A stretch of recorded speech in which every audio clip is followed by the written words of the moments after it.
empowering teachers through creative tools, it's a game changer, man. I really believe that kids' lives change as a result of having access to these tools. So it is really, for me, I do feel like it's a mission-focused job. Hello, and welcome to the Game On podcast. My name is Adam Bellow. I'm the CEO and co-founder of Breakout EDU, but I'm also a father, a serial edtech entrepreneur, and an advocate for positive change in the classroom. Each episode of the Game On podcast is going to feature a new voice from someone who's making an amazing impact and helping to pave the way for the future of education. We're going to get to explore their ideas and opinions, as well as learn about some of the successes and failures that made these amazing educational gurus who they are. All right, let's get started. All right, welcome to the Game On podcast. I'm your host, Adam Bellow, and I am beyond excited to be joined by just an incredible human being, a great friend, and a former classroom educator, currently one of the education evangelists at Adobe Incorporated, and that is good buddy, Jesse Lubinsky. Jesse, welcome to Game On. I cannot begin to tell you how excited I am to be here. Any excuse to just hang with you and talk is, good enough for me. So whether we record or whether we don't, I'm just so happy to be here. Well, likewise. I was actually telling, our Allison on our marketing team, I was like, yeah, we're having this conversation and it's awesome. It's just like, it is a good excuse to have conversations with really awesome people. So exactly. Great to see you and great to catch up. We're excited to chat and bring you through all this fun stuff. So you've been at Adobe for how long now? About 2.5 years? Almost 3 years. Yeah, almost 3 years. It's amazing. It's been quite the journey, as we talked about. But yeah, so I the quick rundown about me. I actually started my career as a tech consultant for Fortune 500 companies. Joined the New York City Teaching Fellows Program, taught in New York City, which is where I grew up and went to school. So it was great to start my teaching career and feel like I was giving back to New York City students. Kept teaching, moved to the burbs, taught for nearly a decade, then crossed over to the dark side, became an administrator. I did that for like another decade plus. And then right before the pandemic, co-founded an edtech startup with a few other colleagues called Ready Learner One, which Adam, if I can give your listeners any advice, there's never a better time to start a company than right before a global pandemic. It's like, it's the perfect time, right, to start a company. But no, we really, our goal was to like accelerate adoption timelines for technology. And you and I get excited about all those same kind of, cool tech things. And we were like, there's so much great stuff out there for kids. How do we make it so that it isn't just about the early adopters, that we can get teachers on board early and make sure that kids aren't missing out on these experiences?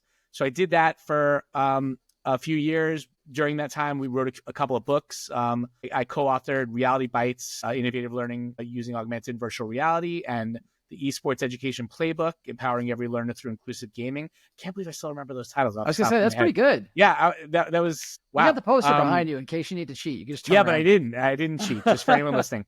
So published those books, worked with a lot of schools and other organizations on implementing these technologies, and then joined Adobe. And Adobe is really mission focused on this idea of creativity for all. And it's been a really great experience. I get to work with great people, not only in Adobe, but all the amazing teachers and students we get to work with every day. That's awesome. And yeah, I mean, one of the things I love about, just the work that I've known you do for so long, Jesse, is like the value you have for creativity. So when you told me you were going to Adobe, I was like, that is the perfect fit, because I've seen that through the work you just referenced before with Reality Bites. I've seen it through your presentation work that I've seen you do, and just been, I love the thinking, and I know that you walk the walk and talk the talk at the same time, which is great. I think for years, when Adam and I first met, we were, on the presenter circuit, and Adam was actually kind of a mentor in a way, because like I was like, I need help. Come on, building keynote slides, and Adam was like the master. And I've gotten so many tips from him. But all the time I was on the presenter circuit, I always felt like I loved it, but I feel like I was giving productivity hacks. I wasn't like really shifting instructional practice for people and making a difference for kids. And now I feel like through the work we do at Adobe, I may never meet these students,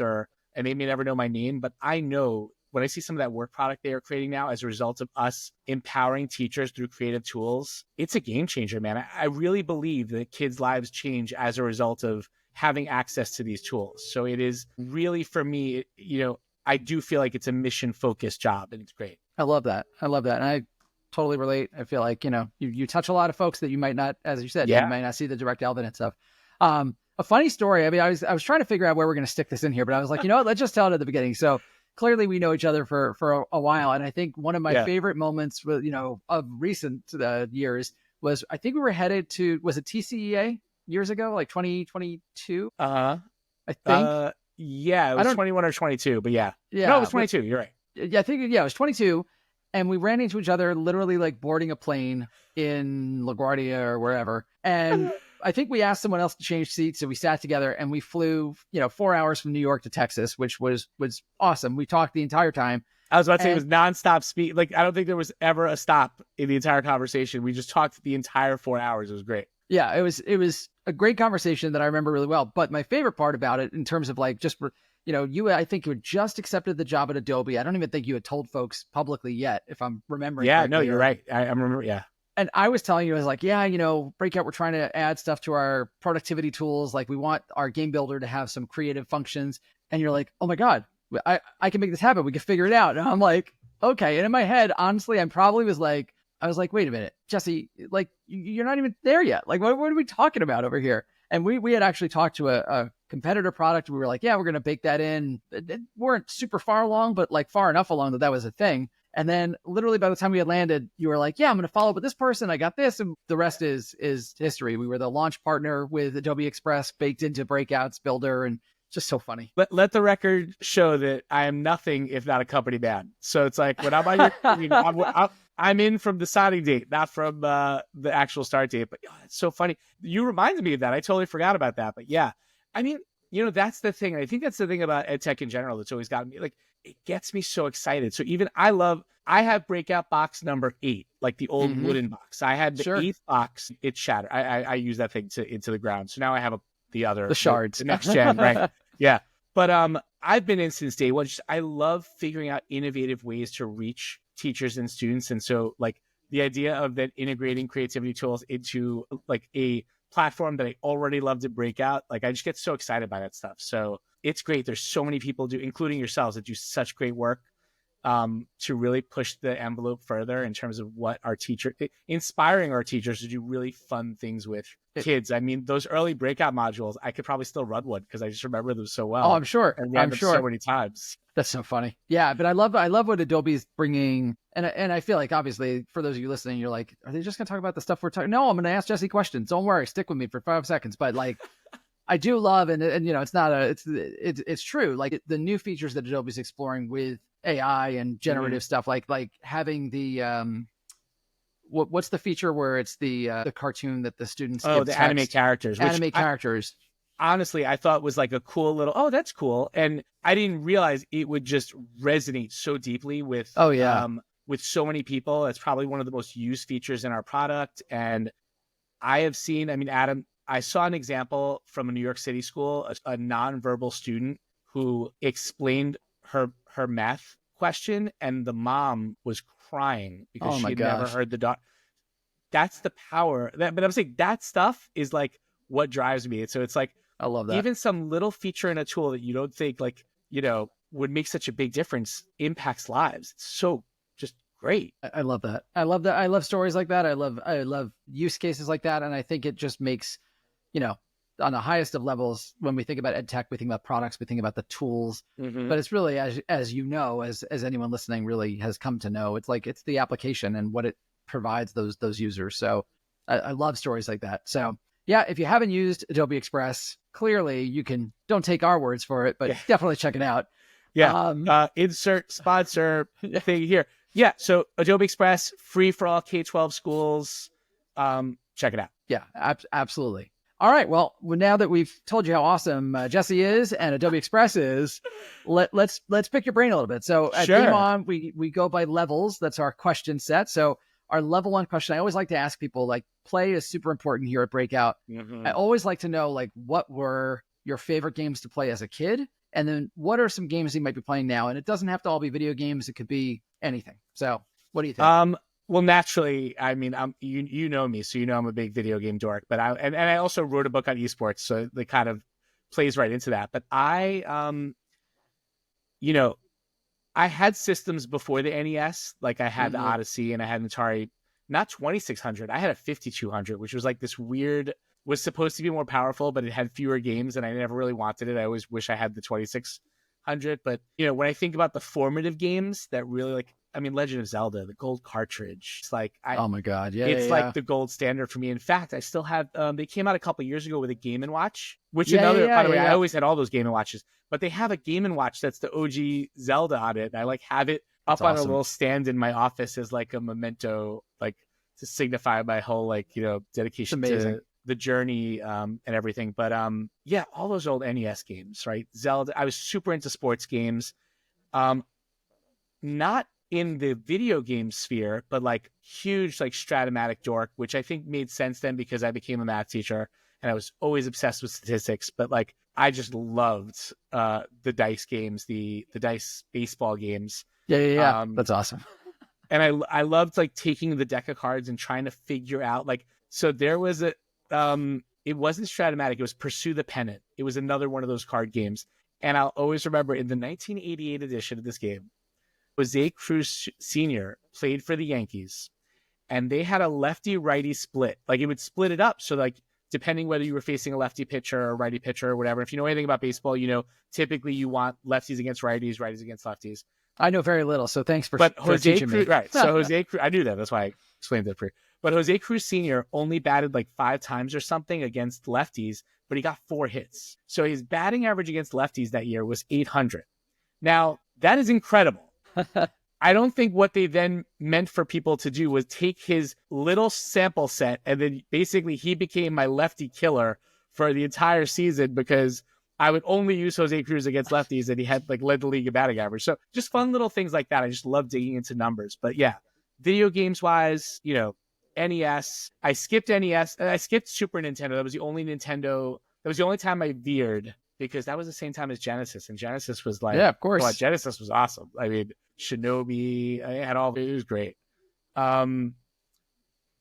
Basically lived next to my N64 in college. I could talk to people and have entire conversations while I play Wave Race. It became almost like a fidget spinner thing where I would just like race the jet skis while I was talking to people. I knew the subtle curves of the physics. That was a great game. Again, I keep going. I keep buying systems and doing the thing. Right now, I mean, I bought a Switch, but my son is claimed the Switch, and I feel like I'm okay with that because the latest Zelda game, Tears of the Kingdom, I don't have the bandwidth to go that deep on a game like that. I like doing my work while I watch him play, and that's as satisfying for me, to be honest, to go along the journey, and I don't have to play it to enjoy it. What I've been playing lately, though, 2 games. On my phone, I play a lot of Marvel Snap. I'm a big superhero dork. I love Marvel. Yep. Marvel Snap is like a card game, but it's like a quick 3-round card game. You can get a lot of games in quickly, and you upgrade your cards and get variants. And I play it with my son. We both are in an alliance together, and it's great.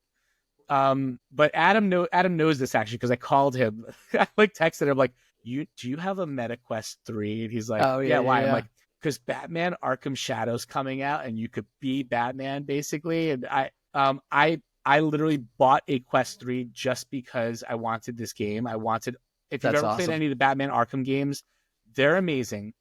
There was a meta Iron Man game where you could be Iron Man. That was incredible.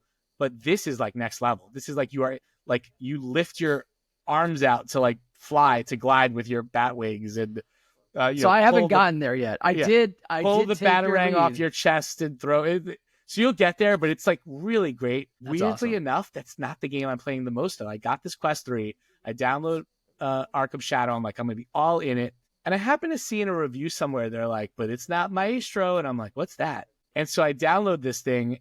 They had a free demo of it. I'm like, let me check this thing out. I don't know how many of your listeners are familiar with Beat Saber, but Beat Saber is kind of like the standard VR game that people talk about. It's it looks like you're holding swords. It's almost like Rock Band or Guitar Hero, except you're swinging swords at the notes as they pass.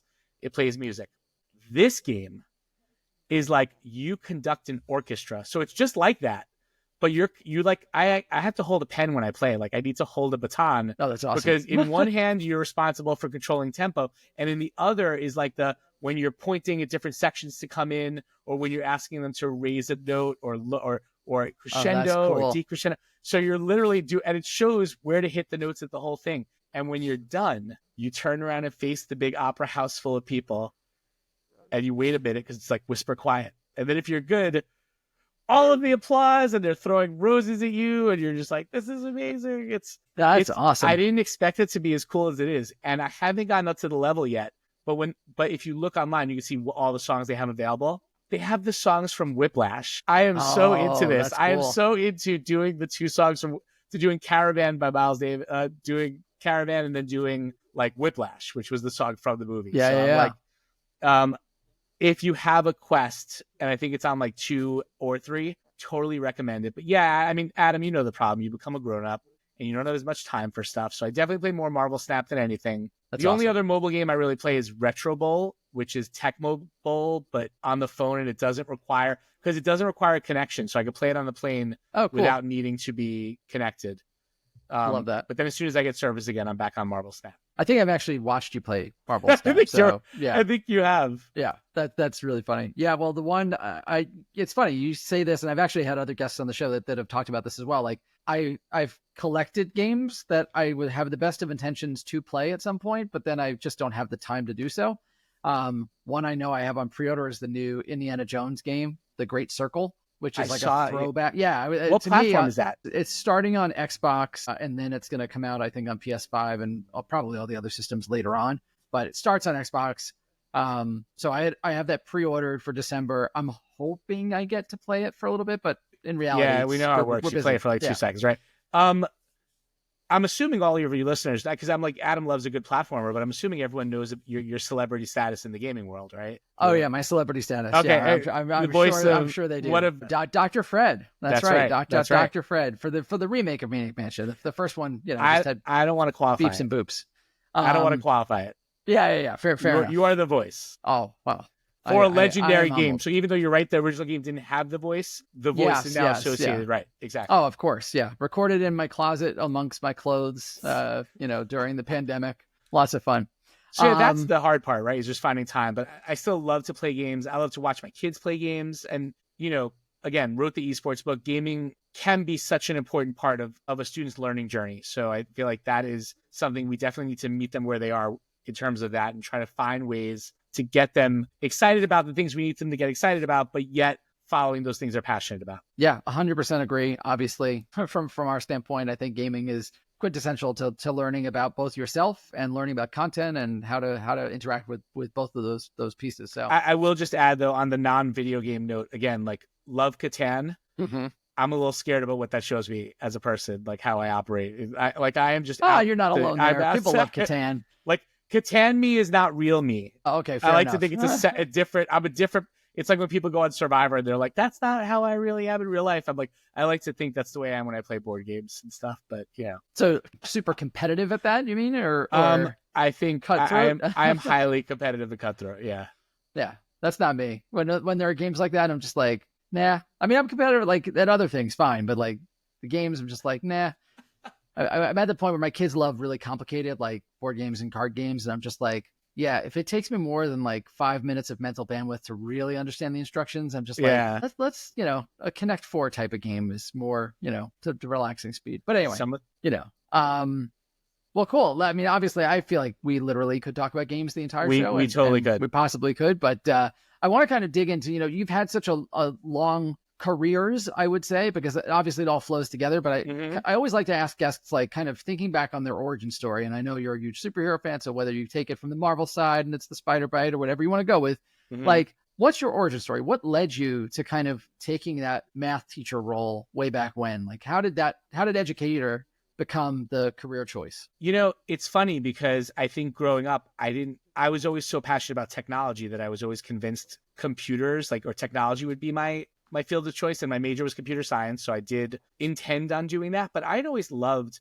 teaching and mentoring and helping other people. I didn't really think of it as a realistic career path necessarily, because I remember one time when I was in high school, I had said to like my parents, I was like, oh, maybe I'll be a teacher. And I remember my stepfather saying, it was very funny. He's like, oh, great. You don't have to go to college. You can just go to community college or whatever. Yeah. It was like almost like that weird perception thing. Right. But when the tech bubble burst back in 2000, I was at this point where, you're young, you're dumb, you make decisions now you realize you probably wouldn't have made. But I was getting job offers that were for better positions, but for less money. And I was like, I'm not going to do that, And I had heard about the Teaching Fellows program, and I was like, oh, so I can go teach in New York City for 2 years. They'll pay for a master's degree for me. Like, that seems like a great deal. So in 2 years, I can come out and I'll come back into tech when everything's kind of back and settled, and I'll have this master's degree. And it's just, I kind of from day one, like not from day one, maybe like day 5, loved it. The first 4 days were like a mess. But yeah, I love teaching. And, it's one of those things, Adam, where I think sometimes your talents or your gifts find you, right? It's like, I didn't intend to go back in technology, but like the school that I was in didn't have a tech program. And so I was like, oh, let's start a tech program for the kids. And I taught tech. And then the next school I went to, they kind of needed someone to step into a technology leadership role. So even while I was teaching computer programming and math, I was also taking a leadership role in the district in terms of the overall tech program. So I think it's just kind of like, I kept finding myself in places, almost being in the right place at the right time, right? Like, and I think what I've always told people when they've asked for advice and stuff like that, it's just like, just keep putting yourself out there and the opportunities will find you. Like when you're in a bubble, no one's going to like peek their head in. But, the broader your network grows, the more people you meet, the more connections you make, people keep you in mind. People know who you are, see what you do. And then ultimately you have the ability to make choices. It's what I always tell my kids. I'm always like, I just want you to have the ability to make choices. I want you to have options. That's a powerful idea. So it wasn't like it came together and I became the educator. It's almost like I fell into it in ways I didn't expect, but somehow wound up exactly where I was supposed to be. I love that. Right? I love that. Yeah. And when you look back on it, it's like, oh, that's right. Like it feels right. It becomes right. And I think, everyone goes through the period of trying to find what they want to do. I mean, there's some kids that know from the time they're very young or from the time they're in high school or college or whatever. But like for so many of us, it's like we meander our path and then it's like, this is where I'm meant to be. And good stuff happens on the other side. I remember coming out of college and they were like, the average person has 6 careers or whatever. I'm like, that's ridiculous. I'm always going to be doing what I'm doing right now. And my wife's always going to be doing what she's doing. And then now we're both in education and she's an assistant principal. Like, it's just like so funny because and she was a producer at CNN. So it's like, again, another huge shift in career path, but ultimately you find yourself in the place where, hopefully you are feeling good and making a difference. I remember my wife saying this to me back when we were still dating and I was like really unhappy being a tech consultant. And she was like, some people do what they do because it's their passion. Other people do what they do for the paycheck. And it's true. Sometimes you can't always have both, but if you keep putting yourself in positions where you're doing the thing you love, hopefully that right opportunity comes and finds you. Yeah, I love that. I mean, it's obviously such good advice. I think some of us, like for multiple reasons, it's tough to hear that, like because of drive or other things that you like are hoping for, but aren't, like, as you said, you have to be open to the position, but also resign to the fact that like you either live to work or you live, or what is it? Work to live or live to work or work to live. Right. Yeah. I think, I mean, this is without getting like too personal on the podcast or whatever, but like I had like a health thing a couple of years ago. I had like a heart attack. And I think since then I'm definitely like, life is short, man. You have to be doing something you enjoy. If you're not doing something you enjoy, what is the point? So, just trying to make yourself as happy as you can every day.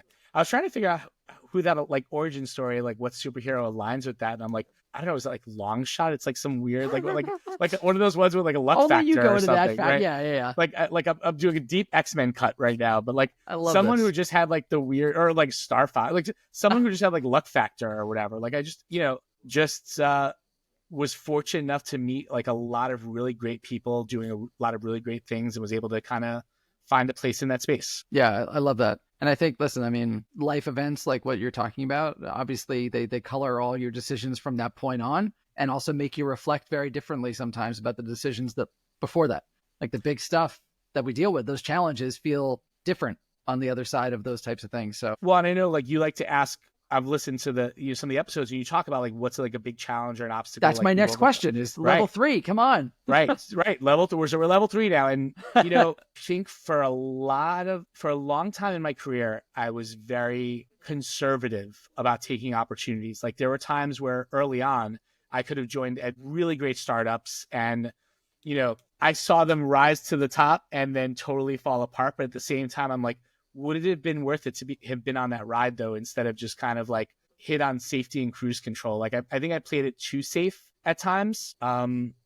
you I know, mean, hindsight's 2020, but so I'm just saying it's I think I was my biggest obstacle sometimes. Like you know, I was my biggest obstacle sometimes. I prevented myself from taking chances. And in this, we talked about this before we got on the air, but it's like, ultimately you look back and it's like, yeah, you could talk about hindsight 50-50 and the choices you made and, you know, that led you to where you are. And so in that sense, I'm like, okay, I'm very happy with the work I do. I feel like I make a difference. How long does it last? Who knows? But at the same time, if you change one of the things that happened behind you, you maybe don't wind up where you are. So it's you take the good with the bad a little bit. Yeah, I love that. I mean, that is the plot of most Marvel or all superhero movies these days, right? Like, you can't change the multiverse. Spider-Man has to lose the right. Yeah. Someone. We haven't seen part 3 of part 2 two and a half. Of Across the Spider-Verse. Of Across the Spider-Verse, which is, by the way, where is that thing? I thought it was supposed to. I mean, it's my favorite of all the superhero movies. So good. And by the way, I tell this story during my keynote. I don't know how many of your listeners know this, but like the Lego. I know you know this, but I don't know how many of your listeners know this. The Lego scene in the last Spider-Verse movie, that was made by a 14-year-old. Yeah. Like, I love that story. That is like the kind Spring of stuff Break. that I love that stuff. Right. So it's, anyway. Yeah. Don't be your own worst enemy. Story. Yeah. I mean, listen, it's sound advice. And I think whether it's career, whether it's, you know, whatever it is that you're on the decision point of, it could be a decision of what hobby to take out. And, you know, like, do I stick my neck out there and join a book club or a dance thing or whatever, like whatever it is? I wouldn't join either of those things personally, but hey, like, it's not, you know, go for it. Like, put yourself out there. Take chances, man. YOLO. It's like, yeah. And like I said, for me, I don't think that hindsight really kicked in until everything I went through. But now I'm like, yeah, man, just like go for it. Like it's cool because now my daughter's in college, and whenever she's asking me for advice on stuff, there's rarely a time where I'm not just like, yeah, go for it. You could always, like, you have a lifetime to course correct if it's the wrong thing. But if it's the thing you kind of feel like you want to do, don't, like, when will you get this opportunity? Yeah, I love that. I mean, not to pivot it back to Breakout, but like, I do think about that often where it's, no, I do. Like, honestly, I think about like failing forward and like that idea of like being okay with not being right at the first go and making a choice or putting it out there. It's like, I think that this is the idea, or I think this is the right thing to do. And then realizing like, no, I get another bite at that apple. Like, you know, that's the hardest lesson. And by the way, I know both you and I have seen like a million keynotes that kind of have that same message about like failing forward and, you know, seeing resume them, failure, whatever. All those things. Right. And when you're listening to those talks, you're like, that makes total sense. But when it's your life and you've got to make those calls, it's a different story. It's hard to give yourself that grace and that permission to fail and pick yourself up. But I mean, Adam knows, man, I have been at the dregs, the absolute bottom. But those are the moments that help you figure out what you're made of, right? Yeah. They define who you are. Like all of those hard moments. Yeah. 100%, man. So it's like, and I will tell, if you were to ask me what my biggest takeaway from those moments were, it was that surround yourself with really great people, because you can't pick yourself up by yourself. So give yourself permission to fail, and make sure that you just have a really great network of people to be there when you are failing, and to help kind of bring you back up to, you know, and put you in the right position to be successful. Yeah, that's some of the best advice. So for everyone listening, Jesse is speaking golden words that Thank you.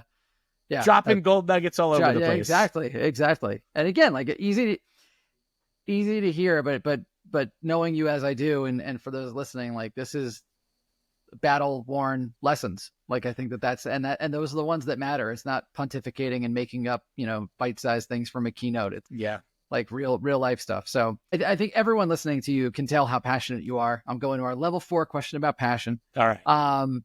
You know, you talked about passionate about making a change with the work you're doing with Adobe.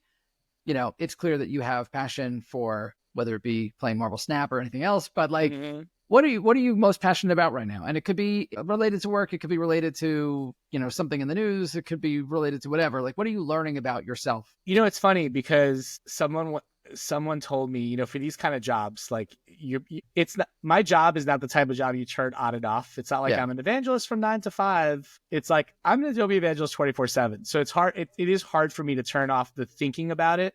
So definitely, I don't know if you've heard, Adam, but like AI is kind of a thing right now.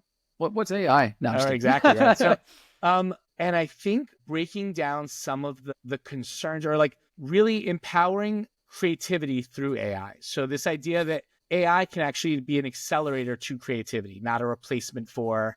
And I know there's been a ton of talk around like, is AI replacing the need for creatives or the job for creatives? And I don't think that's what I've been seeing when we empower kids with these tools. And in fact, there's something I've been modeling lately. It actually came out of like, I was in a session in Stamford, Connecticut, and a teacher asked me something. I was like, I don't know if I could do that, but I basically like drew a stick figure of a cat in Express and then used that as the composition reference for like creating this crazy image. And it's like, I never would have been able to draw the picture that came out. That's awesome. But it was all based on my sketch photo. And I'm like, the sketch photo I drew literally was kindergarten level sketching. And I'm like, so any student who draws anything could literally use their words, their imagination to create a masterpiece. And that's the thing where I'm like, wow, there is really this fertile ground for empowering students through creativity. And so my work is to kind of like bridge the gap by showing teachers what and how to do that and where in their, because look, teachers are like stretched thin. They cannot put one other thing on their plate. Yep. So it's how do we examine what their current practices are and what they're already doing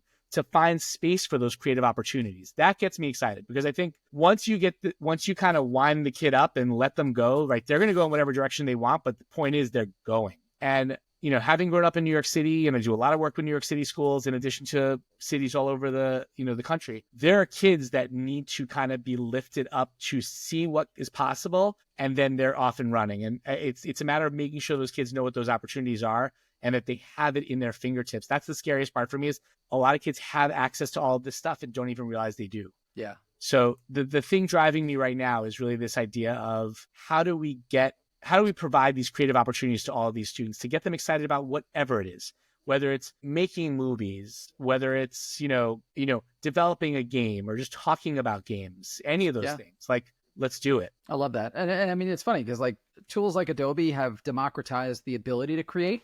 I think that there's a lot of like creative paralysis that kids may have, and teachers too. Like, I mean, you hit it on the head where like they're super, super busy. And then if they have some sort of creative project, whatever, like they, a student will look at that and then they're opening up whatever tool it is with a blank slate. And I always used to joke with like, for me and for, presenters, like Keynote, like you open it up and it's like double click to edit. And I still want to write a book one day about double click to edit, about like designing Keynote files. And like, the joke is like, that's a very daunting thing to see a blank white screen. But with tools, I am the type of creative where if you hand me a blank piece of paper, I don't know what to do. Like, and it's funny because I say that to people. And when I realized yesterday I was modeling during a workshop, I was like, you could just pick a template and start from there. That's what you're going to do. I picked the template. I completely stripped it down to nothing and then put it back together. But I had to have that thing to tear apart. Sure. I realized I needed something tangible for me to work with. Just starting with the blank page freaked me out for whatever reason. Yeah, something. Yeah. I just needed something.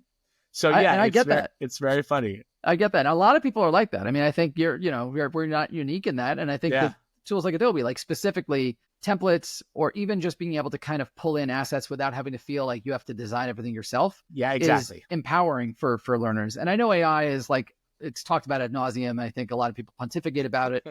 I know there's real conversations with real, I don't want to say concerns because some of it's just completely unfounded, but there's nuance to that conversation from a creative side of things and all that. But like ultimately, it's like anything, you got to do it. Yeah. It's like any conversation you and I could have had over the past 20 years about any innovation in education and technology would have had concerns and all the other stuff. I think the scary part of this one is the power and the speed. It is just adopting so fast and evolving so fast, and it is way more powerful than anything we've seen before. But until the next thing, but it works in both ways, right? That means the power of the benefits as well. So correct. I think it's that's where the education piece comes in, and that's the part we just have to keep plugging away at. 100% agree. I mean, I feel like literally, if you go back in time 10 years, we were talking about social media, and then you go back another 10 years, and we're talking about calculators. Like, I mean, like It's literally all of these things. I actually have been saying it, like, lately, I'm like, I don't want to date myself, but when I started teaching, we were debating whether or not to let students choose graphing calculators. And like, yeah, there you go. And then Google came along, and we're like, we can't have kids searching for stuff. And now there's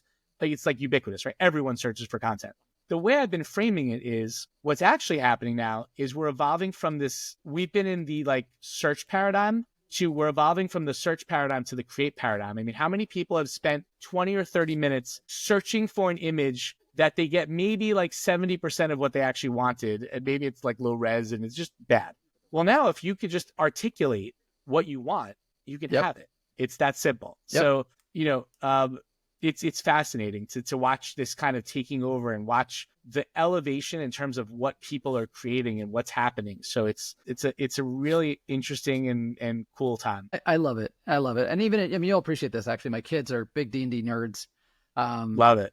Yeah, I do love it. They love it. And they use ChatGPT for a couple of things. One is, well, they're using it to do, like my son takes detailed notes. He's the DM of one of his games, takes detailed notes of every single session he's going to run and throws it all into ChatGPT to like help him with certain parts of the story set for the next session. I was just about to say, could you have a chatbot be the DM? Yes. Because the Notebook, Notebook LM. Notebook LM, literally can. Oh no, it's not. It's the ChatGPT, like the the talking. What am I thinking of? I know what you're talking about. The AI version of that. Like, I'm completely making a flub of myself. So the ChatGPT's assistant, for lack of a better phrase, like hey ChatGPT, right. Yeah. So they basically have programmed that to be the DM, and I've heard them run games with mini campaigns where that's like the DM for them. It's amazing. I mean, it's truly amazing. And they also do obviously image creation, whatever. He's running it. He's creating a YouTube channel for stories about his campaigns, but using ChatGPT to create the images of his entire character set, which is bonkers. So tools are everywhere. That is amazing. Oh my God, I love that. Until you said it, I kind of had an aha moment. I had an aha moment when you said it. I'm like, you could use it as like that's amazing. Yeah, they're doing it. And the one thing that I find truly amazing with it is I didn't tell them how to do it. Like the same way that you and I figured out how to do stuff on the computer 15, 20 years ago, 30 years ago, whatever, like that creative abilities, learning how to do something, whether it be in Keynote, whether it be in Photoshop, whether it be wherever, like that's what they did. They saw it as a tool. They had the problem. They came to it and they solved it. And I think it's, we put so many guardrails around things for good reasons in some cases, but like sometimes that stifles the actual ability for kids to create or adults to create or anyone else. So, yeah, it's a pretty wild world we live in. So I'll bring us to our last question, our level 5 question. I think you may have given this already, but I don't know if you have a revised version of this, or maybe it's just advice that you've already given. So I always like to say, what's the best piece of advice you've gotten in your educational journey? And then what would you give as the best piece of advice? I think we covered what would you give? I think the give and the best that I've received and the best that I could give is the same one, but I'll package it up. Perfect. A little more neatly. Someone once told me, and they told me this when I was like at like the nadir, when I was like at the bottom, they were like, you're going to be totally cool and fine because your value is your network. And that was the part. It didn't really occur to me at the time what that meant like fully, but like that's what I meant before when I was like, make sure you surround yourself by people who like a really strong group of people who are, who understand what you bring to the table. And like, I actually was just on another podcast the other day and they were asking me what advice I would have for students. And I said, my advice was, you're never too young to start to build a good professional network. Meaning if you're a kid and you're really into gaming, you should be reaching out to game developers and just be like, hey, I'm just interested in I just want to know more. I just want to connect. And every time you meet with one of those people, create LinkedIn is a social net. If you're a student, is a social network for old people. And we use it to connect for like work related things, but like start to put people in that network, start to, because then what happens is as you start to evolve and start to do more things and you start to post about what you're doing, all these people you've met along the way are like, oh, I remember him, because it will stand out if you're a student that's reaching out to a professional being like, I'm really interested in learning more. And when I see you now motivated and doing, like, you become someone who I'm going to want to reach out to again later when I'm like, you know what, this opportunity did pop up and I actually think I might know someone for that. I know a kid who's really interested in this stuff who like reached out to me a long time ago. I see on LinkedIn he's doing a bunch of cool stuff. It's never too early. You don't have to wait for your life to start until you get out of college, right? It's the moment you have a passion, you're on, baby. You could start reaching out to those people who know, like, I mean, I think about it now, Adam and I, when we're not recording podcasts, we have some pretty intense Disney conversations. And I remember Disney Imagineering is like the most fascinating thing to me. And I remember, like, I'll have conversations with Adam where, like, how does this ride work? I don't understand. Like, I'll go on and I still literally cannot figure out how certain rides work, like, multiple times. But that's the kind of stuff where then you reach out to people like, oh, let me connect with an Imagineer. Does anyone know one? Cool. I'm going to connect and just like start to add them to my network. Those become people. And I think I was on like a podcast called like Power of Imagineering or something as a result of those connections, where I was just like reaching out to people to be like, hey, I want to know more about this. Right. Like, so that's ultimately there is power in having a broad network, even though you might not think it, because you're like, I'm in this position maybe that I don't love, or the way you start to evolve is by leaning into, and I wish, it's unfortunate because like Twitter, now X, whatever, I feel like back in the day was like rest in peace. the best platform for that, for like that quick connecting and like quickly growing a presence. And now I know people are like, I'm going to Blue Sky. I don't have it in me anymore to like start from scratch. But really, that's what you want to do, is start to make connections, start making your work public, showing people what you're doing, giving them some insight into who you are, and using that to build a network. And that was advice someone gave me that I think at the time they gave it to me, I didn't really fully understand it. But now as I've kind of lived it, I'm like, oh, I get it, man. That is really where you're never too young to start a network, start to ask questions, keep being curious, and that's going to take you a long way. I love that. I mean, multiple, dropping golden nuggets everywhere. I feel like that is really, really solid advice. No, it really is. I think that's, take that to heart, everyone listening, because Jesse's speaking the wisdom. Well, that wraps us up for our episode of the Game On podcast. Jesse, I can't thank you enough for joining today. Thanks for having me. This was great. Oh, it was super fun. And so where can folks find you online? Obviously Adobe Express, but what about you and your books and everything else? Adobe Express. Yeah. I'm on the socials at J Lubinsky, JLUBINSKY. You can find out more information about me at jesselubinsky.com. And I'm also co-host of an education podcast called Partial Credit, which I co-host with our good friends, 2021 Kentucky Teacher of the Year, Donnie Piercy, and Jeffrey Heil, who was not the Teacher of the Year, but he does live in San Diego, so that's very nice for him. Runner up, right? In our hearts. He's the Teacher of the Year in our hearts. You can find us at partial.credit or wherever you listen to podcasts. Awesome. Well, thank you so much for joining. And until the next time, everyone, game on. Game on. Thanks.